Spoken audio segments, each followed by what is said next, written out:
रात के करीब 11 बज रहे थे। जून का महीना था। सूरज ढले कई घंटे बीत चुके थे, मगर जमीन जैसे अब तक आग उगल रही थी। सड़कों पर इक्का दुक्का लोग ही नजर आ रहे थे। ये थोड़ा शांत इलाका था। ऐसे में सुनसान सड़क पर सोनल लड़खड़ाते कदमों से अकेली चली जा रही थी। उसकी दाईं तरफ एक बड़ी सी बिल्डिंग थी। उसने कई बार पलकें झपकाते हुए उस बिल्डिंग को देखा, जिस पर बड़ी बड़ी लेटर्स में होटल ड्रीम पैलेस लिखा था। उसने अपने लड़खड़ाते कदम उसी तरफ बढ़ा दिए।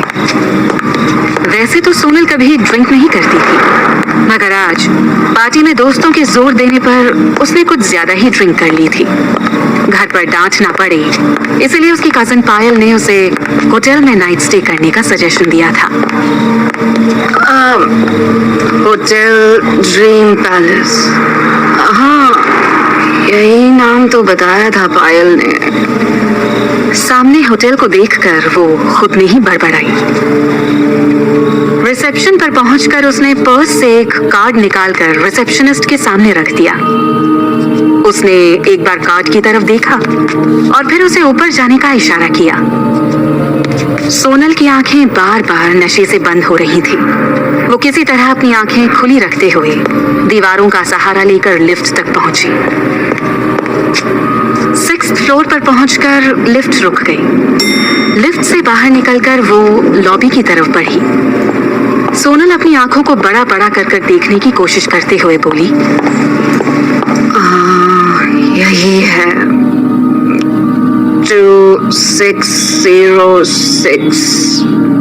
नहीं 2609 या 9। कौन सा रूम नंबर बताया था पायल ने? अरे यार, कहते हुए सोनल ने अपना सिर पकड़ लिया। सोनल ने आज पहली बार ड्रिंक की थी।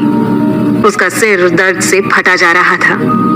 जब बहुत याद करने पर भी वो श्योर नहीं हो पाई कि उसने इन दोनों में से किस रूम में जाना है, तो उसने अपने पर्स में से रूम कार्ड निकाल कर देखा, मगर उसे ऊपर लिखे सारे नंबर्स धुंधले नजर आ रहे थे। उसने आंखें मलकर दोबारा देखने का ट्राई किया, मगर अब की बार एक साथ दो नंबर्स दिखने लगे। सोनल अपना सिर पकड़कर डीप ब्रेथ लेते हुए बोली, फोकस सोनल, फोकस।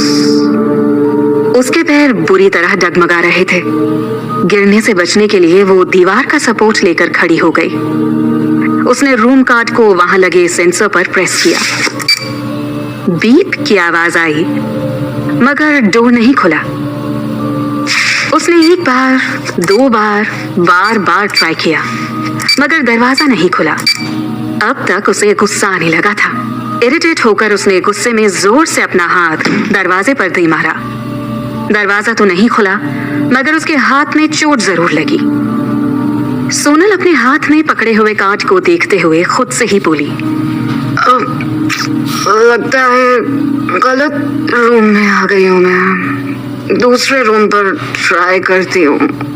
सोनल जैसे ही पीछे मुड़ी, उस कमरे का डोर खुल गया, मगर इससे पहले कि वो कुछ समझ पाती, किसी ने उसका हाथ पकड़कर उसे तेजी से अंदर खींच लिया। अंदर कमरे में काफी अंधेरा था। सोनल भले ही होश में नहीं थी, मगर फिर भी उसे अंदाजा हो गया था कि ये कोई आदमी है। वो जो कोई भी था, उसने सोनल को संभलने या शोर मचाने का मौका नहीं दिया और उसके दोनों हाथों को पीछे मोड़ते हुए उसे दीवार से लगा दिया। सोनल ने छूटने की कोशिश की, मगर उसकी पकड़ बेहद मजबूत थी। तुम अब तक यहाँ से गई नहीं? उसने सोनल के करीब आते हुए पूछा, मगर सोनल को जैसे उसकी बात सुनाई ही नहीं दे रही थी। पायल ने उससे कहा था कि होटल के रूम में एक सरप्राइज उसका इंतजार कर रहा है, तो क्या वापस नमम लौट आया है? नमम के साथ सोनल की सगाई बचपन में ही उसके माँ बाप ने कर दी थी। एक एक्सीडेंट में अपने पेरेंट्स को खो देने के बाद उसने नमम को ही अपनी दुनिया मान लिया था। उसका मंगेतर होने के नाते नमम ने कई बार उसके करीब आने की भी कोशिश की थी, मगर हर बार सोनल ने उसे ये कहकर मना लिया था कि वो शादी से पहले इन सब चीजों के लिए तैयार नहीं है। तो फिर आज अचानक क्या हुआ है नमम को? उसने उस आदमी की पकड़ से छूटने की कोशिश करते हुए धीरे